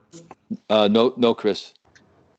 Okay, and so that concludes the investment report. Okay, next time under miscellaneous, or do we have anything else, Melinda, under investments? Nothing else under investments. That was it. Okay, so we'll move on to reminder to trustees to file your Cook County Statement of Interest by May 1st, 2021 deadline. It's that time of year. Such a fun thing to do every year. I really enjoy it. And for those folks who have, as you get it done, thanks for sending me a note to let me know. And I'm also letting Karen Norwood know in the manager's office. So if you could just let me know. Thanks. Okay, over to police on disability. Yeah, Pat, do you want to handle this, or should I just read this from your notes here? I can handle it. So we reached out based on the approval of last meeting.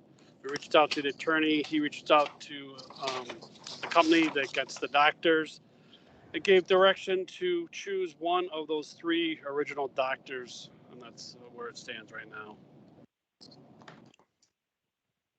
Okay.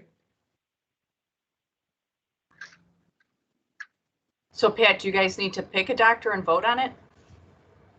No, the company and Spay, or whatever how you say that, will pick the doctor. Gotcha. Okay.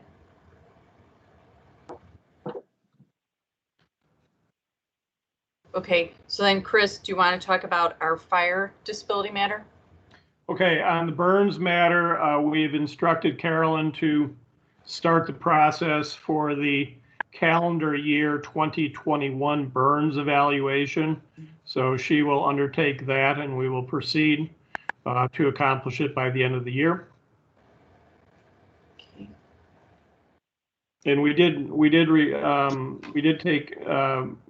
include in the minutes, I believe, or in the file, last year's evaluation where Lance Burns has continued to be disabled, right? Yes, I believe that's what was noted in the minutes. I believe I dropped that off at the station and asked that they be put in Dave or Jason's mailbox. Yeah, I filed it in with his in his file. Got it. Thank you for doing that. Okay, next is the firefighter pension investment fund vendor authorization. Melinda, do you want to take that? Yeah, so there's a lot of material in here from the FPIF, so I'm not going to go through all of it, but this particular item, if folks had a chance to read through this, they have reached out to us. They are asking us to, as you would have seen in here, to complete this letter on our pension letterhead and start sending it out to vendors so that they can start. This is, from what our understanding is, this is one of the first steps to the consolidation process. So we just need to vote today on whether or not we are authorizing. I think the two individuals who can sign it right now are either Chris or might have been Jason, who they said right now can sign these letters so that we can start sending them out to the vendors. Okay, then can I have a motion to approve? So moved. And a second? Second. Brzezinski. Okay, Melinda, anything else you want to talk about with respect to these? I don't. Does anyone have any questions that they want to raise? Okay, and we've gone over this with Board Attorney Carolyn Clifford to put the intent, even though we received this information a little bit ago, was to put it on the second quarter agenda to have it approved and authorize the appropriate signers to sign these letters and to send the letters out after that to continue to work with the intent to facilitate the transition starting on or about October 1, 2021. There's been a motion to approve. It's been second and roll call. Mr. Canning, Aye. Ms. Malloy, Aye. Mr. Mitchell, Aye. Mr. Krajewski, aye. Okay, so Melinda will prepare the appropriate letters and we'll get the correct signatories to it and we'll get that done.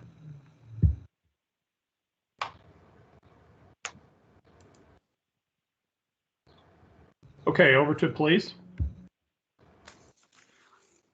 Okay,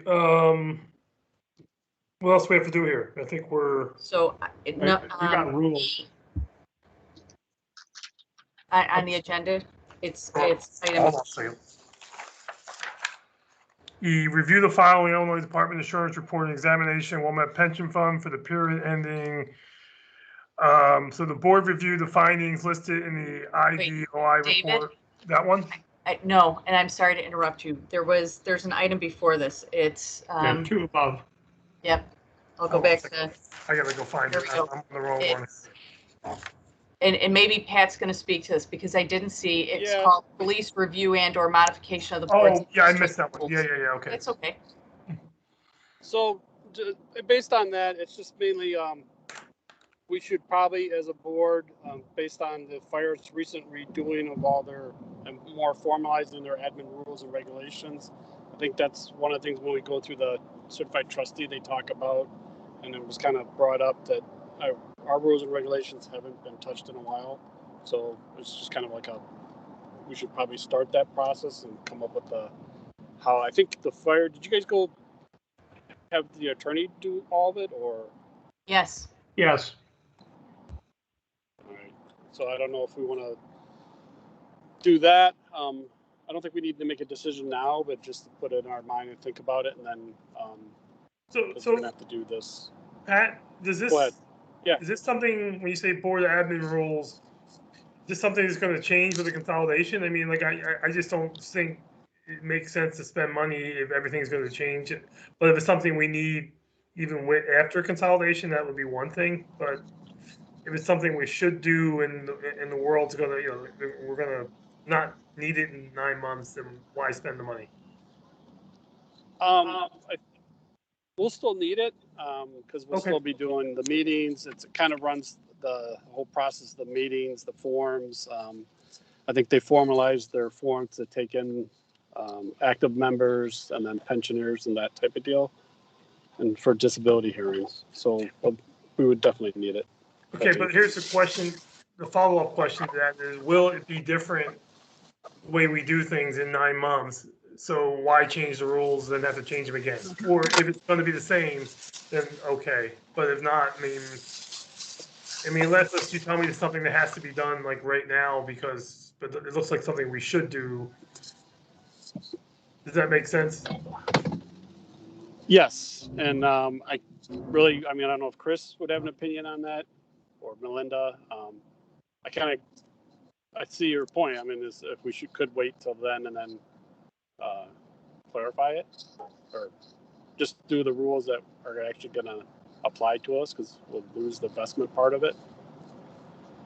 So I'll just chime in really quick. And Pat, I think you said in on the conversation that we had with our attorney as we were formalizing all of this. So what happened is our attorney has been working with all of their clients on getting this in place. I think we have learned as we've gone through this exercise of the IDOI 10-year audit, you are supposed to be making sure that you have correct rules and regulations in place. This is something that our boards haven't touched in a long time. So we did start putting that in place. There are going to be segments of it that won't apply after the consolidation occurs, but I can tell you the bulk of those rules and regulations still will approve, and it did formalize things. So here's an example. The method that we use in creating our minutes, I think both of the funds, we had comments in our IDOI audits about how that was being accomplished. We know that they need to change and be adjusted. That's something we recognized in the rules that we put together. So there's things, David, I can tell you that although the boards haven't directly addressed those, they do need to have formalized these policies.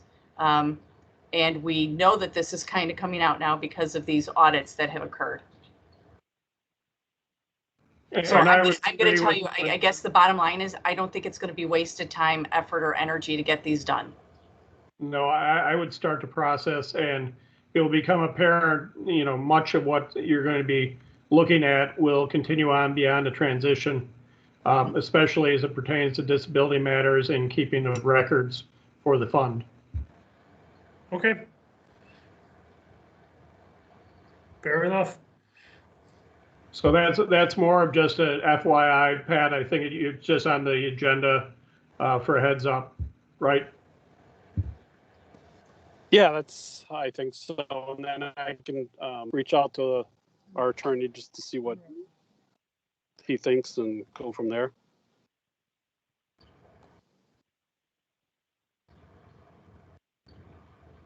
Okay. So no vote needed there. So that's right.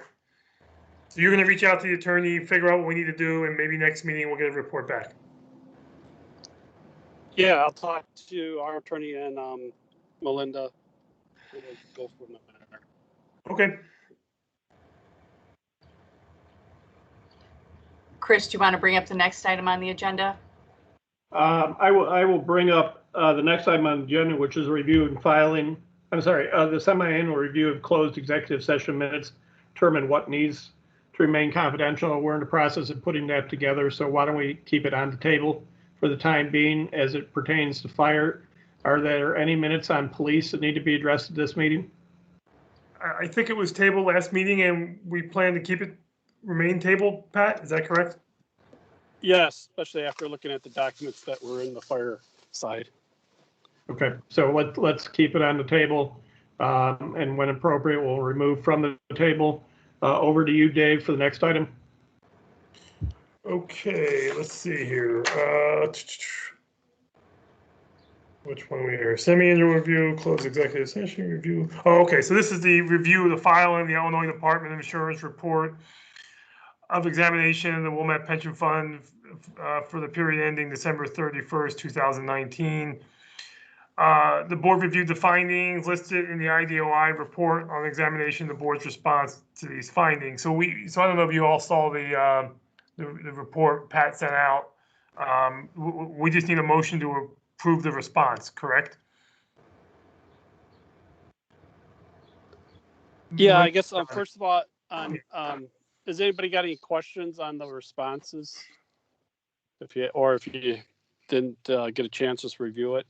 I talked to Melinda yesterday about the response by the attorney. He does give a little zinger back at them about, you can't be doing this audit at this, should have stopped at 2017, I think it was what he said. A 3-year audit versus a 10-year audit. Melinda, you want to say anything about these findings, and how they're not really as big as they Illinois Department of Insurance is trying to make out? So I'll phrase it this way, and this is some of the commentary I think that you would have seen from the attorney responses that you had. So not unlike the experience that we had on the fire side, depending on the level of reading that you do of the findings that you received, I think if you look at the first couple pages, it could be somewhat alarming because there's 13 of them listed and it doesn't go into detail, but you hear some legal language that says basically that there's been rules and such that have been broken. When you go further back through the findings and you start reading the detail, you start to get a better sense of that maybe things aren't sounding as serious as what the first couple pages might make you think. When you read the responses that have come from your attorney, I think you definitely get a better flavor as he is able to articulate where the board is not agreeing with some of these findings. There's various reasons, but the board does agree to some of some of the administrative findings that were in place. So this gets back to a little bit of the conversation we just had right now about rules and regulations and having formalized some of our processes. Of particular note, though, I would like to talk about calculations that were called into question. And in the attorney's response, you'll see dollar figures associated with some of these items that were noted there. So I thought I had this ready to pull up on the screen, but I think you're going to see that we had two individuals that, and without, as you read through it, you'll get a better sense of this, but they were sort of unique situations that happened with those individuals. So there's, in one case, the calculation, if it was done slightly differently, that individual would have owed the pension fund $5 and change.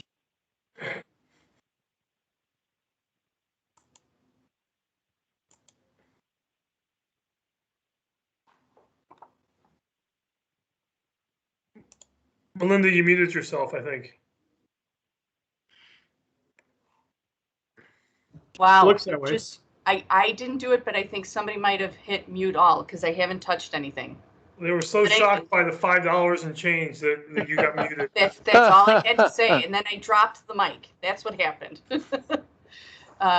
So in the case of these other individuals, it was whether or not there should have been a pension deduction made at the time that things were consolidated. If you look at those individuals and the cases behind it, I think you can understand why there was some complexity to those calculations. But again, we are talking, I think in one case, it's less than $300 that we will owe to an individual. And in another case, it's about $95 that we owe. The largest one to talk about is that there was an individual going all the way back to 2011 for anyone who was on the board at that particular point in time. And their calculation for their final salary was incorrectly input, and the difference was $500. So what happened is their final average salary was $113,309. The calculation was based on $113,809. So you could kind of see that even as folks were probably reviewing that calculation, the 3 and the 8, there was a mistake made there. So since that time, that person has become a pensioner, their initial starting salary was incorrect. What it has meant to the fund is the fund has paid that individual over $4,000 more than had they had the correct starting amount. And Pat and I will be meeting with the attorney to find out what, if any, action the pension fund can take in regards to that. I think you'll know that from one of the attorney newsletters that we have read in this packet. There might not be anything that the fund is able to do, but we are going to talk with the attorney to find out what, if anything, the pension fund, what steps it could take. Does anyone have any questions about those items? I'll just say that appellate opinion was stunning to read. Yes.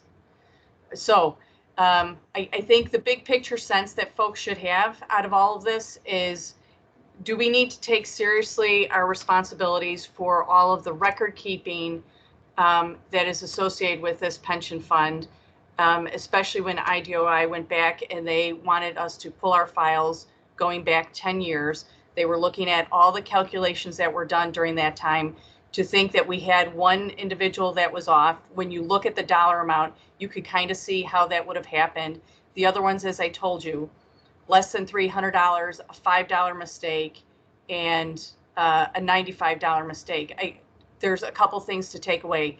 Number one, you should actually feel really pretty good about how everything has been handled. The other items are administrative in nature, and I don't find them concerning in the sense that any sort of actuarial reports were done in a timely fashion. If they weren't filed with the system, we found out that there was actually some disagreement about when those reports appeared. Anything that hasn't made its way to the Department of Insurance, we'll make sure that they do. But you need to understand that all of those reports were done. They were done timely. Even when it came to the filing of our managers, any of Tom's information, that was actually done in a timely fashion as well. So I think for the most part, the response is accurate that the attorney has put together, and I think it should give people a little bit more comfort level than you might have had when you first read the first couple pages of the findings.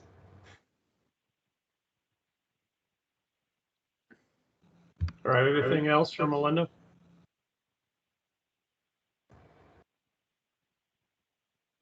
Okay, anything else on the police side, Dave Farina?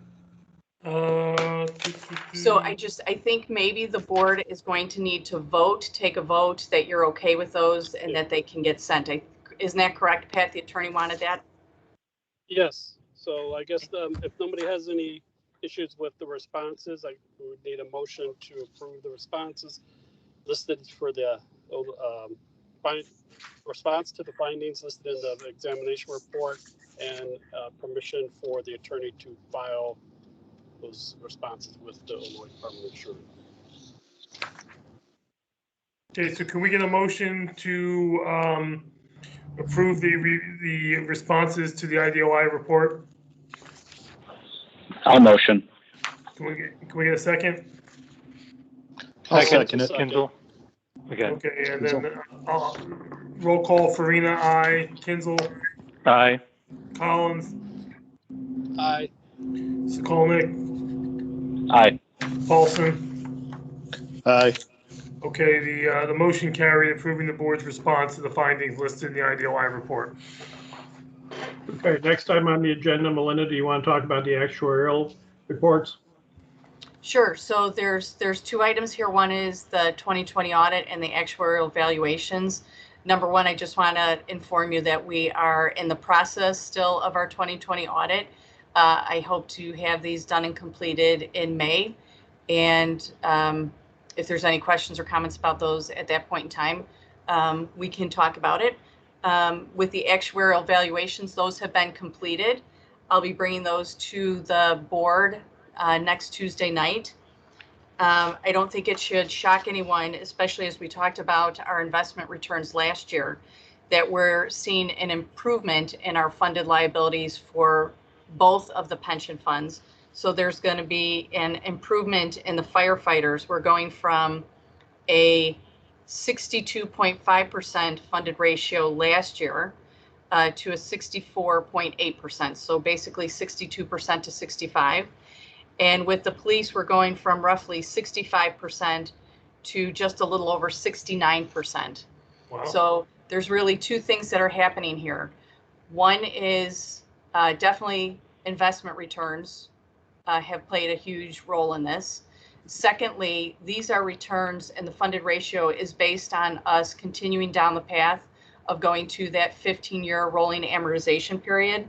So if you might recall, when I was explaining this before, in 2020, we went to a 20-year rolling amortization because we're stepping down to it. With our 2020 report, which is the one that I was just referencing, that's actually even moving us to an 18-year. So each year we're going to keep getting closer. In doing that, what the village has done is it has agreed to increase the property tax levy to help pay down that unfunded liability that we had out there.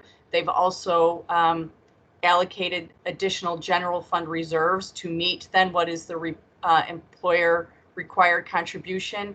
the reason why the village is doing this is by moving ourselves to that 15-year rolling amortization. And I'm just going to ask you to recall, again, one of the articles that you probably read that Carolyn's firm had written. And it talked about the state and how they've developed their projected unit credit and why that is not a good funding mechanism to go to. So the village adopted a path that its actuary had suggested, and in doing this, ultimately, it should reduce the pressure on the village's property tax levy going forward as we pay down that unfunded liability. So again, we're continuing to move down that path. Thankfully, investment returns work to our favor as well, and we're seeing an improvement in the funded ratios for both of the pension funds. I will bring the actuary reports to our meeting in July, and I could have Foster and Foster, our actuary, available if folks have questions for them. Okay, so at this time, there's nothing to approve. You're just putting us on notice that this is going to the village board Tuesday night, and then we will see it in July. Yes. Okay, any questions at this time for Melinda about the audit or the actuarial report? Okay, if not, let's move on to new, old, or unfinished business. Do we have any of that? I think the only things that, again, just to touch upon is we have folks who are going to conferences and getting training in. So you know that we've talked about that in the past as well. So I'm glad to see that hopefully, and David, maybe you can confirm, Jason, that you and Jason and Dave Krajewski, that you guys are going to attend a pension conference in May. Yeah, I'm still talking with Jason about that, but yeah, I plan on attending. Okay. So I have information in here about that particular conference. There is also another one that the IPPFA is putting on. So there's information there. Again, if people want to look into that further and to register for that. There's also one that's being put on by the IGFOA. I forwarded, or in the packet I had an email from Carolyn Clifford letting us know about that. I actually registered for that one. It's a 2-day webinar, and I will be able to get in my 8 hours of training that I need to. So again, there's different conferences that are happening right now so that people can avail themselves of the training that we need to get. So Chris, I think that were some of the major items, and then just some of the reading material that we had under the new, old, unfinished business. But I would like to take just a moment to thank Mark for serving on the board. Thanks for your time and for your commentary and stuff like that, and for always being prepared. I really enjoyed working with you. So thanks so much. Thank you, Mark. Thank you very much. And I'd like to echo that, you know, Mark, you brought a wealth of experience, and as we were going through the audit, a person who was able to say, oh, I've been doing this longer than you've been even counting how long I should be doing it. So thank you for everything you've done for the board. Yes. And if you want to run for election again, there's no term limit, so we'd welcome you back. Thank you. Okay, do we want to set an amount of time for training for today's meeting? Really quick, guys. Sorry, this is John. Do we need to put on record at all that some of that transition training and my 16-hour certified trustee program was all completed? Yes, I So think for- that would be okay. a good idea, that, and I'm going to guess that Pat is probably going to include some of that in the minutes. Yeah. Okay. Yeah. So thank you. Yeah, Yeah. we had, So I was just record. Collins, myself, and Paulson have all completed the 4-hour transition training, and then I also completed the 16-hour certified trustee program, and we'll put that in the minutes as well. Great. And there's one other training that's going to be in September 29th at Oak Brook for a conference training too. So if somebody just wants to get the 8 hours knocked out. I guess. Melinda, I think you and I have the 4-hour transition training done. Anybody else on fire? I have not seen it from anyone else, I don't think. So, Okay. so that does need to be completed. And folks, as you get that done, if you can send that to me, that would be great. Realize that I might be reaching out to folks as we go through the completion of our annual IDOI filing. I need to make sure I have everyone's training together. So Mark, even for yourself, I'll still need your training because it's all for last year that I need to get everything sort of put together. Okay. And then I do have one other item, and that is, I know we've been meeting remotely. We all know why we've done that. I would suspect that when our July meeting comes around, we'll probably meet in person. But I'll keep you posted on that. Okay, anything else on training for this meeting? Anyone want to say a amount of time for training? Tom, would you, can you put together those certifications for us? And if we think about the amount of time, it really is, it needs to be the time that you spent educating us as well as Columbia Acorn. And I'm going to say that was almost an hour of our meeting today. Okay. And I was watching the clock. I would agree with that. And Melinda, Yes. we also need January's. I think you and Tom were going to look over decide how many hours January was. Okay, we can take a look at the meeting again and make that determination. Okay. You want Chicago time or Wilmette time? we need the IDOI correct time. Okay. All right, well then why don't the minutes reflect an hour of training time for today's meeting for both police and fire. And then last but not least, on a personal note, I was the person who initially asked Jeff Kinzel to get onto the police board when I had a different role. And Jeff, thank you. Now that I'm in a different role and I don't get to ask people to do this, thank you for staying on. So it's been a pleasure working with you, and I look forward to keep working with you. You're welcome. I've enjoyed it and look forward to continuing working on the board. All right. On that note, fire, is there a motion to adjourn? Rajewski, motion to adjourn. Rajewski, second. Let's move to second and let's call a roll. Mr. Canning. Aye. Ms. Malloy. Aye. Mr. Mitchell. Aye. Mr. Rajewski, aye. Fire stands adjourned. Okay, please, can we get a motion to adjourn, please? Motion? Okay, a second? I'll second. Okay, Mr. Farina, aye. Mr. Kinzel? Aye. Mr. Collins? Aye. Mr. Skolnick? Aye. Mr. Paulson? Aye. Okay, the meeting stands adjourned at 5:43 p.m. Okay. As always, thanks Okay, everyone for your time. Everybody, we'll see you next. Okay, thank you. Thank you. Bye-bye.